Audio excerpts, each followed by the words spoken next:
तो दोस्तों, आज का जो हम लोग का टॉपिक है शासक और इमारतें, जो कि एनसीईआरटी बुक इतिहास का चैप्टर नंबर 5 है। तो दोस्तों, ये परीक्षा के दृष्टिकोण से महत्वपूर्ण होने वाला है। तो हम लोग भारत के जो प्रमुख शासक हुए, उनके द्वारा जो भी भवन का निर्माण किया गया, जो भी मस्जिदों का निर्माण किया गया, तो उसके बारे में हम लोग विस्तारपूर्वक देखेंगे। तो ये हम लोगों का एनसीईआरटी का चैप्टर नंबर 5 है। इसके पूर्व भी हम लोगों ने इसके पूर्व भी हम लोगों ने 4 टॉपिक देखे हैं, जिसमें से कक्षा 7 का पहला जो टॉपिक इतिहास का था, वह 1000 वर्षों के दौरान हुए परिवर्तन की पड़ताल के बारे में जाना था। दूसरा जो चैप्टर था वो नए राजा और उनके राज्य के बारे में हम लोगों ने सीखा। तीसरा जो अध्याय हम लोगों ने किया था वो दिल्ली के सुल्तान था। और चौथा जो टॉपिक हम लोगों ने कंप्लीट किया था उसका नाम मुग़ल साम्राज्य था। और आज जो हम लोग टॉपिक करने वाले हैं दोस्तों, उसका नाम शासक और इमारतें हैं। इसके बाद भी हम लोगों का 5 टॉपिक रहता है इतिहास में कक्षा 7 का, जिसको हम लोग 1 बाय 1 करके देखेंगे।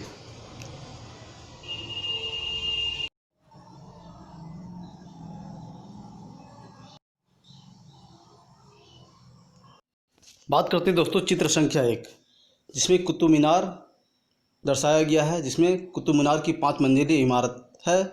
अभिलेखों की पट्टियाँ इसके पहले छज्जे के नीचे हैं। इस इमारत की पहली मंजिला का नाम कुतुबुद्दीन ऐबक तथा शेष मंजिलों का निर्माण जो कि 1229 के आसपास इल्तुतमिश के द्वारा करवाया गया। कई वर्षों में यह इमारत आंधी तूफान तथा भूकंप की वजह से क्षतिग्रस्त हो गई थी। अलाउद्दीन खिलजी, मोहम्मद तुगलक, फिरोज शाह तुगलक तथा इब्राहिम लोदी ने इसका मरम्मत करवाई थी। अब हम लोग आते हैं चैप्टर में दोस्तों। चित्र 1, जिसमें कुतुब मीनार के पहले छज्जे को प्रदर्शित करता है। देख सकते हैं पहला जो कि कुतुब मीनार के छज्जे को प्रदर्शित करता है। कुतुबुद्दीन ऐबक ने लगभग 1199 में इसका निर्माण करवाया था। छज्जे के नीचे छोटे मेहराब तथा ज्यामितीय रूपरेखाओं द्वारा निर्मित नमूने को दिखाया गया है। क्या आपको छज्जे के नीचे अभिलेखों की 2 पट्टियाँ दिखाई दे रही? तो आप देख सकते हैं दोस्तों, अभिलेखों जो कि 2 पट्टियाँ दिख रहा है स्पष्ट दोस्तों। ये जो पट्टियाँ हैं दोस्तों, ये अरबी में लिखे हुए हैं। गौर करें कि मीनार का बाहरी हिस्सा जो कि घुमावदार व कोणीय है। देख सकते हैं दोस्तों, घुमावदार व कोणीय है। नीचे का जो हिस्सा है दोस्तों वह घुमावदार व कोणीय है। ऐसी सतह पर अभिलेख लिखने के लिए काफ़ी परिशुद्धता की आवश्यकता होती है। सर्वाधिक योग्य कारीगर ही इस कार्य को संपन्न कर सकते थे। याद रखें कि 800 वर्ष पूर्व केवल कुछ ही इमारतें पत्थर या ईंटों की बनी होती थी। बात करते हैं 13वीं शताब्दी में कुतुब मीनार जैसी इमारत को देखने वालों पर क्या प्रभाव पड़ा होगा दोस्तों। 8वीं और 18वीं शताब्दी के बीच राजाओं तथा उनके अधिकारियों ने दो तरह की इमारतों का निर्माण किया। पहली तरह की इमारतों में सुरक्षित, संरक्षित तथा इस दुनिया और दूसरी दुनिया में आराम विश्राम की भव्य जगहें, जिसमें से किले, महल, मकबरे थे। दूसरी श्रेणी में मंदिर, मस्जिद, हौज, कुएं, सराय, बाजार जैसी जनता के उपयोग की इमारतें थी। तो पहले जगह जिसमें से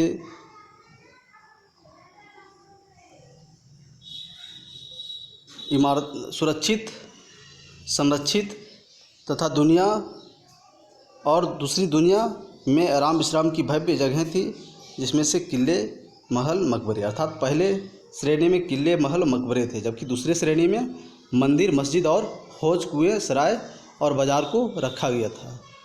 दूसरी श्रेणी जो कि जनता के उपयोग के लिए था, जबकि पहली श्रेणी की जो थी किले, महल, मकबरे, वो राजा महाराजा के लिए खास हुआ करते थे। राजाओं से यह अपेक्षा की जाती थी कि वे अपनी प्रजा की देखभाल करेंगे तथा प्रजा के उपयोग और आराम के लिए इमारतों का निर्माण करवा कर राजा उनकी प्रशंसा पाने की आशा करते थे। इस तरह के निर्माण कार्य व्यापारियों सहित अन्य व्यक्तियों के द्वारा भी किए जाते थे। वे मंदिर, मस्जिद और कुओं का निर्माण करवाते थे, परंतु घरेलू स्थापत्य व्यापारियों की विशाल हवेलियाँ के अवशेष 18वीं शताब्दी से ही मिलना शुरू होते हैं।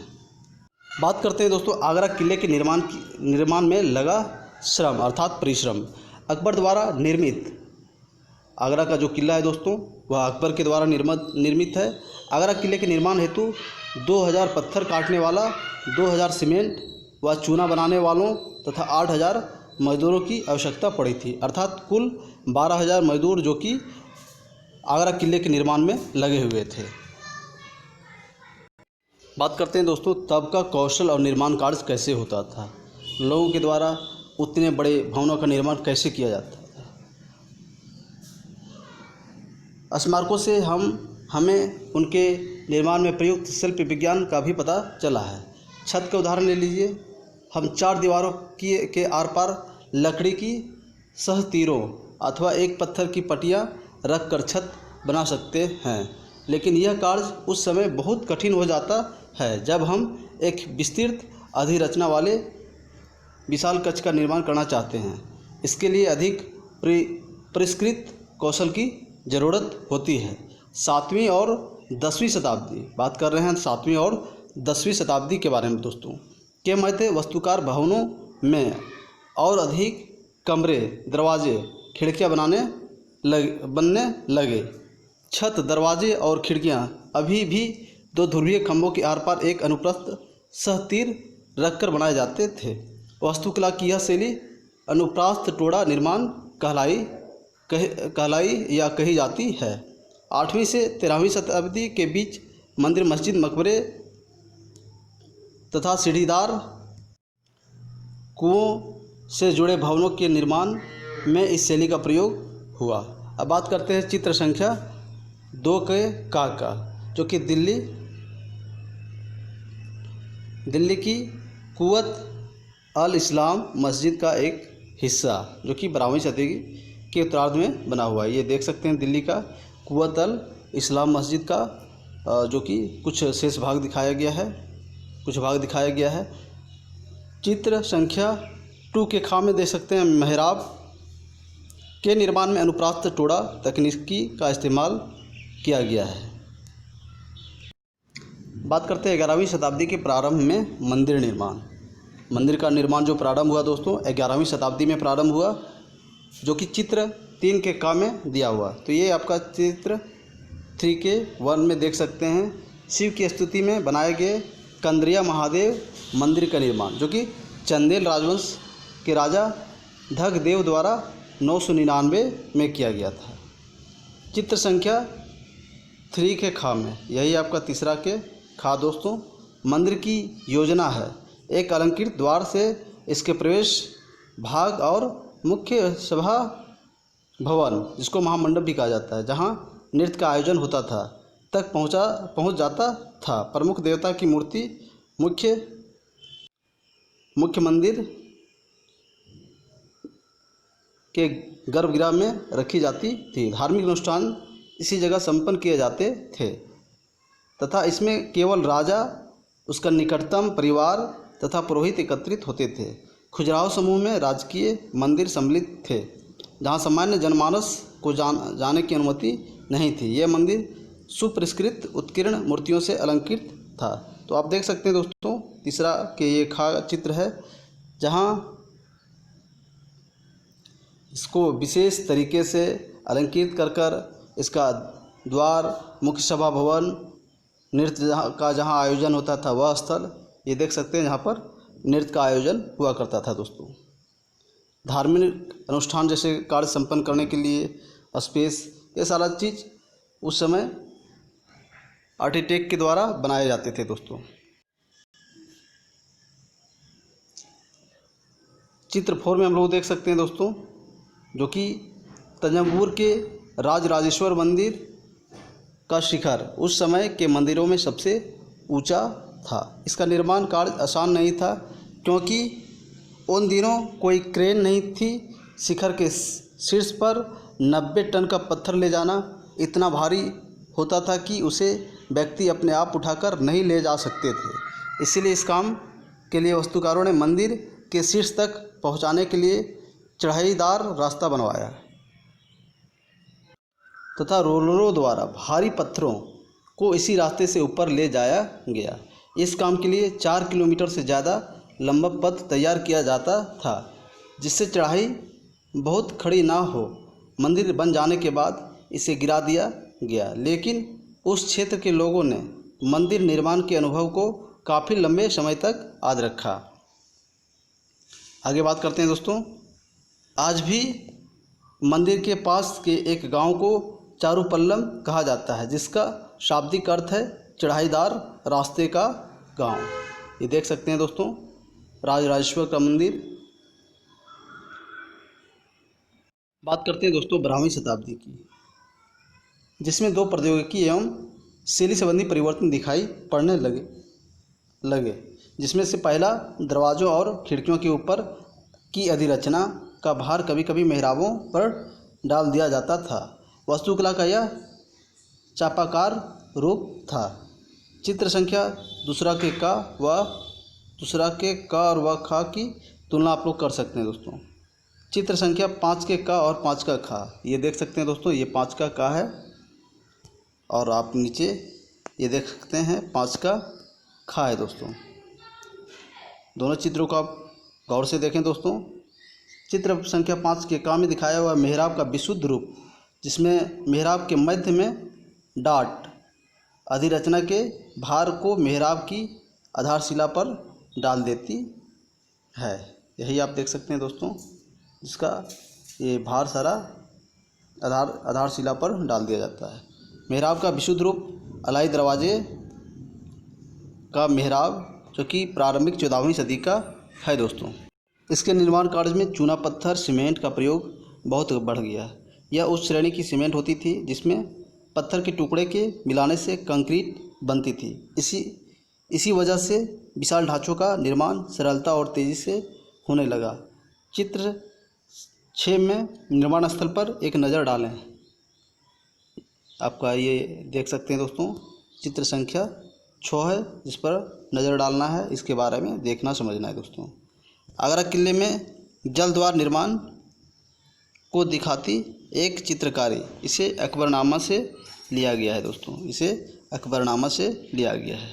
बात करते हैं मंदिरों, मस्जिदों और हौजे का निर्माण कैसे होता था, इसके बारे में जानने का प्रयास करते हैं दोस्तों। तो मंदिर और मस्जिदों का निर्माण बहुत सुंदर तरीके से किया जाता था, क्योंकि वे उपासना के स्थल थे। वे अपने संरक्षक की शक्ति, धन, वैभव, भक्ति भाव का भी प्रदर्शन करते थे।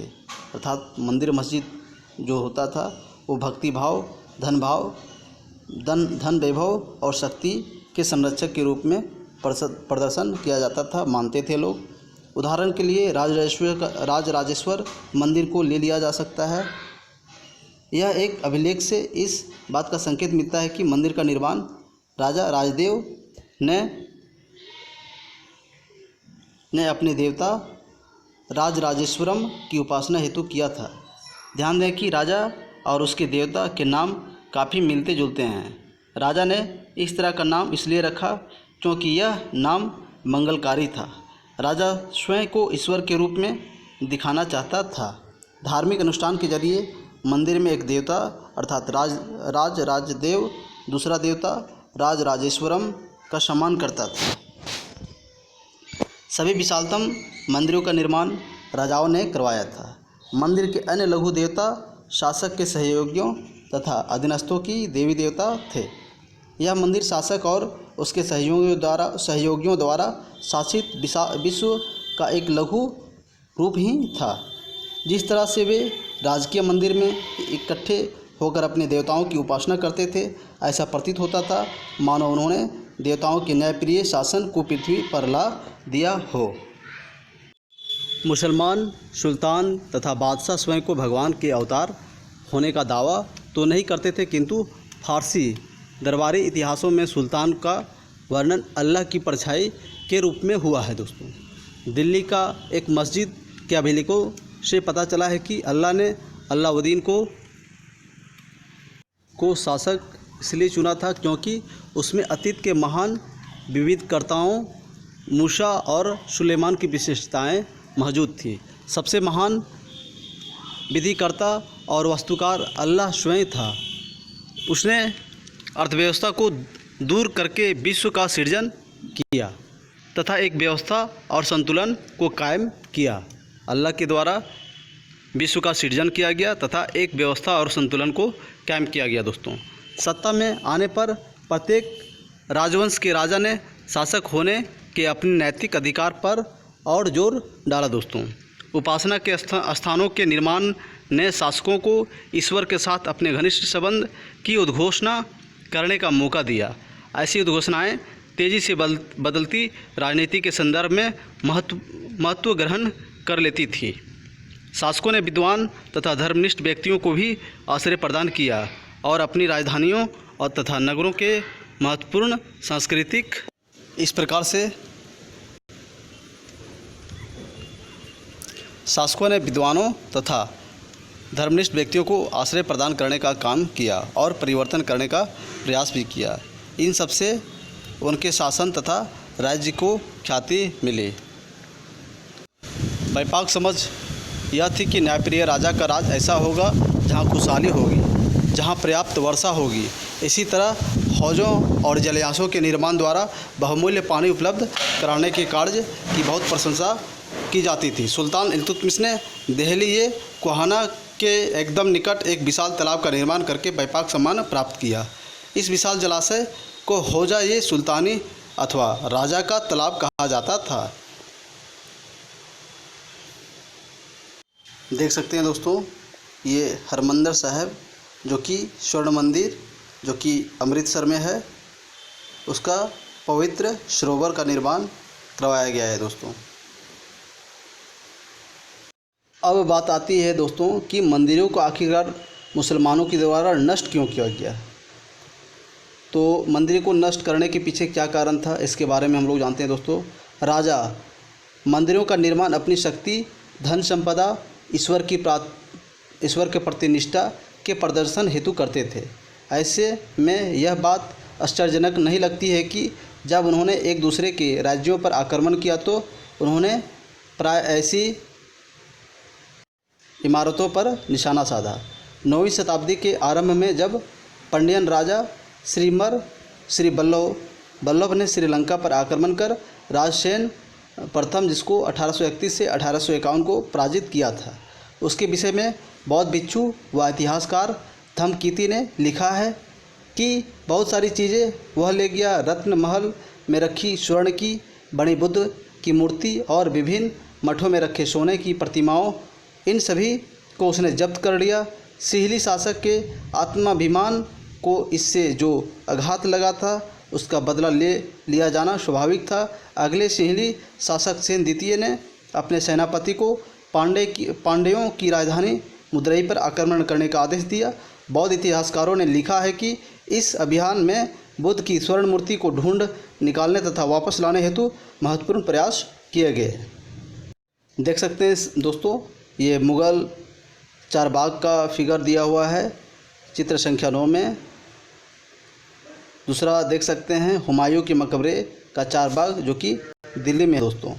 और ये खां में देख सकते हैं 9 के खां में कश्मीर में शालीमार बाग का सीढ़ीदार चारबाग जो कि 1620 में बनाया गया, 1620 से 1634 में। और 9 के गांव में देख सकते हैं चित्र संख्या 9 के गांव में लाल महल बारी में चारबाग को तटीय बाग के रूप में अपनाया गया है जो कि 1637 ईस्वी में बना था दोस्तों। इसी तरह के 11वीं शताब्दी के आरंभ में जब चोल राजा जो कि राजेंद्र प्रथम हुआ करते थे ने अपनी राजधानी में शिव मंदिर का निर्माण करवाया था, तो उसने पराजित शासकों से जब्त की गई उत्कृष्ट प्रतिमाओं से इसे भर दिया। एक अधूरी सूची में निम्न चीज़ें सम्मिलित थी। चालुक्यों से प्राप्त एक सूर्य पट्टिका, एक गणेश मूर्ति तथा दुर्गा की कई मूर्तियाँ, पूर्वी चालुक्यों से प्राप्त एक नंदी मूर्ति, उड़ीसा के कलिंगों से प्राप्त भैरव अर्थात शिव का एक रूप तथा भैरवी की एक प्रतिमा तथा बंगाल के पालों से प्राप्त काली की मूर्तियाँ के बारे में उस सूची से सूचना मिला है। गजनी का सुल्तान, जो कि मोहम्मद गजनी का सुल्तान मोहम्मद राजेंद्र प्रथम के समकालीन, अर्थात कह सकते हैं गजनी के समकालीन, जो कि राजेंद्र प्रथम थे, भारत में अपने अभियानों के दौरान पराजित राजाओं के मंदिरों को अपवित्र किया तथा उनके धन और मूर्तियां को लूट लिया। अर्थात गजनी ने जितने सारे धन और मूर्तियां थे उसको लूट लिया। उस समय मोहम्मद कोई बहुत बड़ा शासक नहीं था, लेकिन मंदिरों को नष्ट करके खास तौर से सोमनाथ का मंदिर उसने एक महान इस्लामी योद्धा के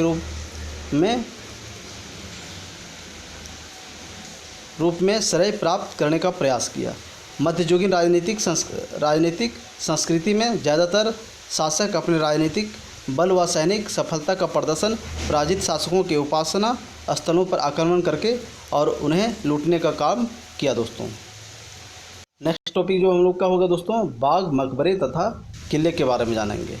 मुगलों के अधीन वास्तुकला और अधिक जटिल हो गई। बाबर, हुमायूं, अकबर, जहांगीर और विशेष रूप से शाहजहां साहित्य कला और वास्तुकला में व्यक्तिगत रुचि लेते थे। अपनी आत्मकथा में बाबर ने औपचारिक बागों की योजनाओं और उनके बनाने में अपनी रुचि का वर्णन किया है। अक्सर ये बाग दीवार से घिरे होते थे तथा कृत्रिम नहरों द्वारा चारों भागों में विभाजित आयताकार हाथों में स्थित थे। औपचारिक बागों की योजनाओं और उनके बनाने तथा खाका तैयार करने में बाबर ने अपनी रुचि का वर्णन किया है। चार समान हिस्सों में बटा होने के कारण ये चार बाग कहलाते थे। चार बाग बनाने की परंपरा अकबर के समय शुरू हुई। कुछ सर्वाधिक सुंदर चार बागों को कश्मीर, आगरा, दिल्ली में है, जो कि चित्र संख्या 9 के क, ख, ग में हम लोगों ने देखा। जहांगीर शाहजहां ने बनवाने का काम किया था। चित्र संख्या 10 में देख सकते हैं काबुल में चार बाग का खाका बनाते बाबर की 1590 की एक चित्रकारी। ध्यान दें कैसे रास्ते पर एक दूसरे को काटती नहरें चार बाग की योजना की विशेषता बनती थी। ये देख सकते हैं दोस्तों, चार बाग को बनाते हुए दर्शाया गया है कैसे एक दूसरे को काटती थी। दोस्तों आगे बात करते हैं दोस्तों, अकबर के शासनकाल में कई तरह के महत्वपूर्ण वास्तुकलात्मक नवाचार हुए। इनकी प्रेरणा अकबर के वास्तुशिल्पियों से ने उसके मध्य एशियाई पूर्वजों, जो कि तैमूर थे, के मकबरों से ली है। हुमायूं के मकबरे में सबसे पहली बार दिखने वाला केंद्रीय गुंबदा, जो बहुत ही ऊंचा हुआ करता था दोस्तों, और ऊंचा मेहराब, जो कि प्रवेश द्वार कहते हैं दोस्तों, मुग़ल वास्तुकला के महत्वपूर्ण रूप बन गए थे। दोस्तों जितने भी मुग़ल वास्तुकला हैं, देख सकते हैं लाल किला दोस्तों, जिसमें ऊंचे ऊंचे किले हैं, ऊंचा प्रवेश द्वार, मेहराबदार प्रवेश द्वार है दोस्तों। देख सकते हैं दिल्ली का लाल किला दोस्तों, जो कि मुग़ल वास्तुकला के एक महत्वपूर्ण उदाहरण भी है दोस्तों। यह मकबरा एक विशाल औपचारिक चारबाग के मध्य में स्थित था। इसका निर्माण 8 स्वर्गों अथवा बहिअस्त की परंपरा में हुआ था, जिसमें एक केंद्रीय कक्ष 8 कमरों से घिरा होता था। इस इमारत का निर्माण लाल बलुआ पत्थर से हुआ था। इसके किनारे सफ़ेद संगमरमर से बने थे। इसका जो किनारा था दोस्तों, वह सफ़ेद संगमरमर से बनाया गया था। 1562 व 1571 के बीच निर्मित हुमायूं का मकबरा भी आप नीचे देख सकते हैं दोस्तों। ये आपका मकबरा है दोस्तों। चित्र संख्या 12, जो कि दिल्ली में दीवान-ए-आम में सिंहासन का छज्जा, इसका निर्माण 1648 में पूरा किया गया था दोस्तों। आगे बात करते हैं, शाहजहां के शासनकाल के दौरान मुग़ल वास्तुकला के विभिन्न तत्व एक विशाल सद्भावनापूर्ण संश्लेषण में मिला दिए गए। शाहजहां के शासन में अनावर्त निर्माण कार्य चलते रहे। विशेष रूप से आगरा और दिल्ली में सार्वजनिक और व्यक्तिगत सभा हेतु समारोह कक्षों अर्थात दीवान ए खास और दीवान ए आम की योजना बहुत सावधानीपूर्वक बनाई जाती थी। एक विशाल आंगन में स्थित ये दरबार चाहिल सुतून अथवा चाहिल खम्भों के सभा भवन भी कहलाते थे। शाहजहाँ के सभा भवन विशेष रूप से मस्जिद से मिलते जुलते बनाए गए थे। शाहजहाँ का जो भवन था वह मस्जिद से मिलता जुलता हुआ आर्किटेक्ट हुआ करता था। उसका सिंहासन जिस मंच पर रखा गया था उसे प्रायः किबला अर्थात नमाज के दौरान मुसलमानों के सामने की दिशा कहा जाता था, क्योंकि जिस समय दरबार चलता था उस समय प्रत्येक व्यक्ति उस ओर मुँह करके बैठते थे। इन वास्तुकलात्मक अभिलक्षणों का इस और इशारा था कि राजा पृथ्वी पर इस ईश्वर का प्रतिनिधि था। शाहजहाँ ने दिल्ली का जो लाल किला है, शाहजहाँ ने दिल्ली के लाल किले के अपने नवनिर्मित दरबार में राजकीय न्याय और शाही दरबार के अंतर संबंध पर बहुत बल दिया। बादशाह के सिंहासन के पीछे पीतरा दूरा के जड़ाऊ काम की एक श्रृंखला बनाई गई थी, जिसमें पौराणिक यूनानी देवता ऑर्फियस को बीना बजाते हुए चित्रित किया गया था। ऐसा माना जाता था कि ऑर्फियस का संगीत आक्रामक जानवरों को शांत कर सकता था और वे शांतिपूर्वक एक दूसरे के साथ रहने लगते हैं। शाहजहाँ के सार्वजनिक सभा भवन का निर्माण यह सूचित करता था कि न्याय करते समय राजा ऊंचे और निम्न सभी प्रकार के लोगों के साथ समान व्यवहार करेगा और सभी सद्भावना के साथ रह सकेंगे। शासन के आरंभिक वर्षों में शाहजहाँ की राजधानी आगरा हुआ करती थी। इस शहर में विशिष्ट वर्गों ने अपने घरों का निर्माण जमुना नदी के तटों पर करवाया था। अर्थात आपका आगरा का जो किला है ताजमहल, वह आपका जमुना नदी के किनारे है दोस्तों। इसका निर्माण 4 बाग की रचना के ही समान औपचारिक बागों के बीच में हुआ था। 4 बाग की योजना के अंतर्गत अन्य तरह के बाग भी थे, जिन्हें इतिहासकार नदी तट बाग कहते हैं। इस तरह के बाग में निवास स्थान 4 बाग के बीच में स्थित न होकर नदी के तटों पास बाग के बिल्कुल किनारे होता था। शाहजहाँ ने अपने शासन की भव्यतम वास्तुकलात्मक उपलब्धि ताजमहल के नक्शे में नदी तट बाग की योजना अपनाई। यहाँ सफ़ेद संगमरमर का मकबरा नदी तट के एक चबूतरे पर तथा बाग इसके दक्षिण में बनाया गया है। अर्थात कह सकते हैं दोस्तों कि जो मकबरा बना है नदी के तट पर बना हुआ है और नदी के दक्षिणतम हिस्से में बाग है दोस्तों। नदी पर सभी अभिजातों की पहुंच पर नियंत्रण हेतु शाहजहाँ ने इस वास्तुकलात्मक रूप को विकसित किया। दिल्ली में शाहजहाँ बाद में उसने जो नया शहर निर्मित करवाया उसमें शाही महल नदी पर स्थित था। केवल विशिष्ट कृपया प्राप्त अभिजातों जैसे कि उसके बड़े बेटे दारा शिकोह को ही नदी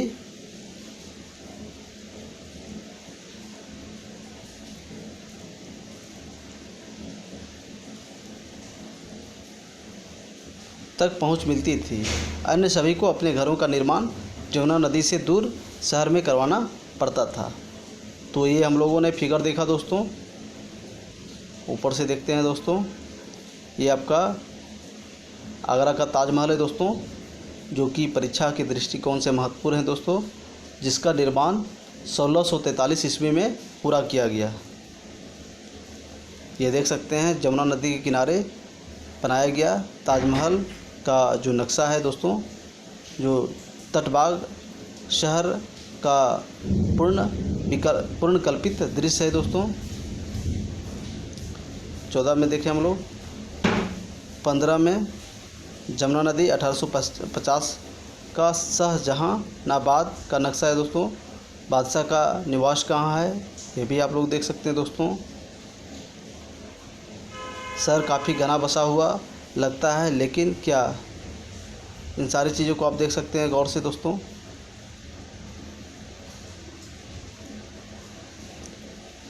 अगला टॉपिक जो हम लोग का है क्षेत्र व साम्राज्य के बारे में बात करते हैं दोस्तों। क्षेत्र व साम्राज्य की बात करें, 8वीं व 18वीं शताब्दी के बीच जब निर्माण संबंधी गतिविधियां में बढ़ोतरी हुई तो विभिन्न क्षेत्रों के बीच विचारों का भी पर्याप्त आदान प्रदान हुआ। एक क्षेत्र की परंपरा दूसरे क्षेत्र द्वारा अपनाई गई। उदाहरण के लिए विजयनगर में राजाओं की गजशालाओं पर बीजापुर और गोलकुंडा जैसी आसपास की सल्तनतों की वास्तुकलात्मक शैली का बहुत प्रभाव पड़ा था दोस्तों, जिसके बारे में हम लोग अध्याय 6 में देखेंगे। मथुरा के निकट की बात करते हैं दोस्तों। मथुरा के निकट जो कि वृंदावन में बनाए गए मंदिरों की वास्तुकलात्मक शैली जो कि फतेहपुर सीकरी के मुग़ल महलों से बहुत मिलती जुलती है दोस्तों। विशालतम साम्राज्य के निर्माण ने विभिन्न क्षेत्रों को उनके शासन के अधीन ला दिया। इससे कलात्मक रूपों व वास्तुकलात्मक शैलियों के परिसंचन में मदद मिली। मुग़ल शासक अपने भवनों के निर्माण में क्षेत्रीय वास्तुकलात्मक शैली अपनाने में विशेष रूप से दक्ष थे। उदाहरण के लिए बंगाल में स्थानीय शासकों ने छप्पर की झोपड़ी के सामने दिखने वाले छत का निर्माण करवाया। मुग़लों को यह बंगला गुंबद, जिसके बारे में अध्याय 9 में चित्र 11 और 12 में देखेंगे, इतना पसंद आया था कि उन्होंने अपनी वास्तुकला में इसका प्रयोग किया। अन्य क्षेत्रों का प्रभाव भी स्पष्ट था। अकबर की राजधानी जो कि फतेहपुर सीकरी हुआ करती थी में कई इमारतों पर गुजरात व मालवा की वास्तुकलात्मक शैली का प्रभाव दिखता है दोस्तों।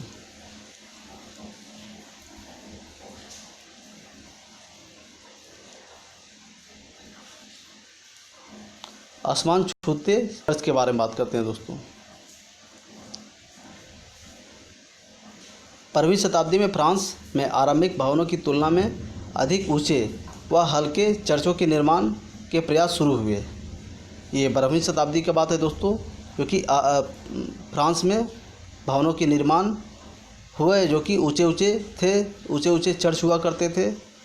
वास्तुकला की यह शैली गोथिक नाम से जानी जाती है। इस शैली की विशेषताएं नुकीले ऊंचे मेहराब, रंगीन कांच का प्रयोग जिसमें प्रायः बाइबिल से लिए गए दृश्यों का चित्रण है, तथा उड़ते हुए पुश्ते, दूर से ही दिखाई देने वाली ऊंची मीनारें और घंटी वाले बुर्ज बाद में चर्च से जुड़े।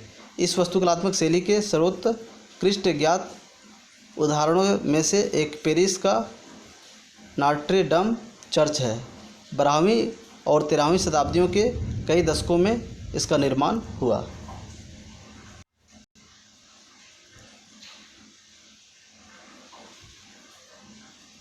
तो दोस्तों, इस प्रकार से शासक और इमारत से संबंधित बातें को हम लोगों ने सफलतापूर्वक देखा। तो दोस्तों, वीडियो देखने के लिए धन्यवाद।